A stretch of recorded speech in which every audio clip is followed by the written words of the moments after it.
Hi viewers, விவி Kings activity சமையலில் தேங்காய் சாதம் எப்படி பண்ணலான்னு பார்க்கலாம் வாங்க.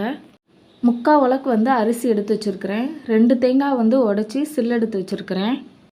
3/4 உலக்கு அரிசிக்கு வந்து 2 தேங்காய் வந்து கரெக்டாக இருக்கும். இந்த அளவே நம்ம வந்து எடுத்து வச்சுக்கலாம். தேங்காவை மிக்ஸி ஜாரில் போட்டு நான் அரைச்சி எடுத்து வச்சுக்க போகிறேன். எனக்கு பெரிய ஜாருங்கிறதுனாலே நான் 2 தேங்காவையுமே சில்லு எடுத்தையுமே நான் அதில் ஃபுல்லாக வந்து தட்டிக்கிட்டேன். உங்களுக்கு சின்ன ஜாராக இருந்ததுன்னா நீங்கள் கொஞ்சம் கொஞ்சமாக போட்டு நீங்கள் அரைச்சி எடுத்துக்கோங்க. தண்ணி ஊற்றி நான் அரைச்சி எடுத்து வச்சுக்க போகிறேன். நல்லா மையாக அரைச்சிட்டேன் தேங்காவை. இப்போ வேறு ஒரு பாத்திரத்தில் வந்து நான் மாற்றி வச்சுட்டேன். தேங்காயில் உள்ள பால் ஃபுல்லாக நம்மளுக்கு நல்லா ஃபில்ட்ரு பண்ணி வராது. அதனால் நல்லா கொதிக்க வச்சு எடுத்துருக்கிறேன் தண்ணியை. அந்த தண்ணியை 1 கிளாஸ் அளவுக்கு நான் தேங்காய் பாலோட தேங்காய் அரைச்சி வச்சுருக்கேன் அந்த விழுதோடு வந்து நான் ஊற்றிக்கிறேன். 5 நிமிஷம் அப்படியே வச்சுட்டு 5 நிமிஷத்துக்கு அப்புறம் நம்ம தேங்காய் பால் எடுக்க ஆரம்பிச்சிடலாம். நம்ம பிழிஞ்சு எடுக்கும் போது வந்து அந்த தேங்காய் சக்கையோட கலர் வந்து நல்லா மாறி இருக்கும். தேங்காய் பால் வந்து நான் ஃபுல்லாக எடுத்து வச்சுட்டேன். இது தனியாக அப்படியே இருக்கட்டும். பெரிய துண்டு இஞ்சியை வந்து நான் கட் பண்ணி வச்சுருக்கிறேன். அதை இதோட ஜாரோட வந்து நான் சேர்த்துட்டேன். இப்போ வந்து வெள்ளைப்பூண்டு வந்து உரிச்சு வச்சுருக்கிறேன். அதையும் இதோட சேர்த்துக்கிறேன். வெள்ளைப்பூண்டு வந்து கம்மியாக இருக்கணும், இஞ்சி வந்து அதிகமாக இருக்கணும், அந்த மாதிரி பார்த்துக்கோங்க. இதை மிக்சியில் அரைச்சி வச்சுக்க போகிறேன்.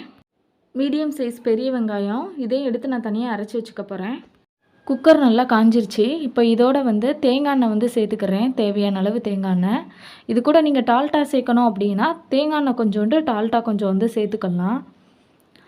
தேங்காய் எண்ணெய் சேர்க்குறதுனால நம்மளுக்கு வந்து ஸ்மெல்லு வந்து நல்லாயிருக்கும். அதனால் நான் தேங்காய் எண்ணெயே சேர்த்துக்கிறேன்.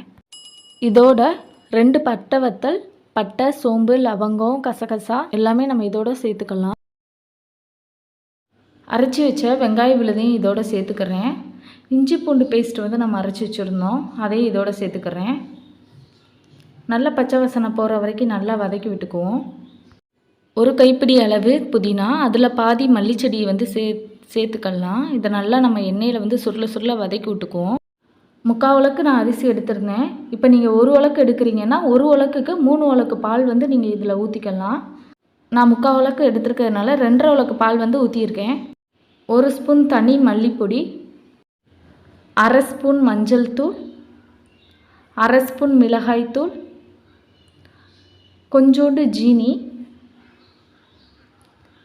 தேவையான அளவு உப்பு எல்லாத்தையும் நல்லா கலந்து விட்ருவோம். இப்போ மேலே வந்து நம்மளுக்கு வந்து நுரக்குடி வரும். நுரக்குடி வர்ற ஸ்டேஜில் வந்து நம்ம எடுத்து வச்சுருக்கிற அரிசியை வந்து இதோட சேர்த்துக்கலாம். கொதிக்கக்கூடாது. நுரக்குடி வரும்போது நீங்கள் அரிசியை வந்து சேர்த்துக்கோங்க. குக்கரை மூட வேண்டாம். மூடாமலே நம்ம வந்து ஓப்பன்லேயே வச்சு கொதிக்க விட்டுக்கலாம். கொதிக்க விடும்போது நம்ம ஊற்றின தேங்காய் பால் ஃபுல்லாமே வந்து நல்லா ட்ரை ஆகணும். 1/4 மணி நேரம் கழித்து இந்த மாதிரி வந்து நம்மளுக்கு வந்து நல்லா ட்ரையாக இருக்கும். சாப்பாடு வந்து இந்த மாதிரி மேலே தெரிகிற மாதிரி இருக்கணும். இந்த ஸ்டேஜில் வந்து குக்கரை வந்து நம்ம மூடி வச்சிடலாம். மூடி 1 விசில் மட்டும் அடுப்பு வைங்க. 1 விசில் வந்தோடனே அடுப்பு ஆஃப் பண்ணிக்கலாம். இப்போ நான் ஓப்பன் பண்ணிட்டேன். தேங்காய் சாதம் வந்து நல்லா நம்மளுக்கு குலையலை, உதிரியாகவே இருக்குது. இந்த மாதிரி வந்து நீங்கள் ட்ரை பண்ணி பாருங்கள். தேங்காய் சாதத்துக்கு வந்து கார்லிக் சிக்கன் வந்து வச்சுருந்தேன்.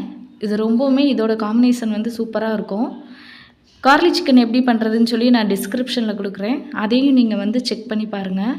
என்னோடய வீடியோ உங்களுக்கு பிடிச்சிருந்தா லைக் பண்ணுங்கள், ஷேர் பண்ணுங்கள் அண்ட் சப்ஸ்கிரைப் பண்ணுங்கள். Thank you so much.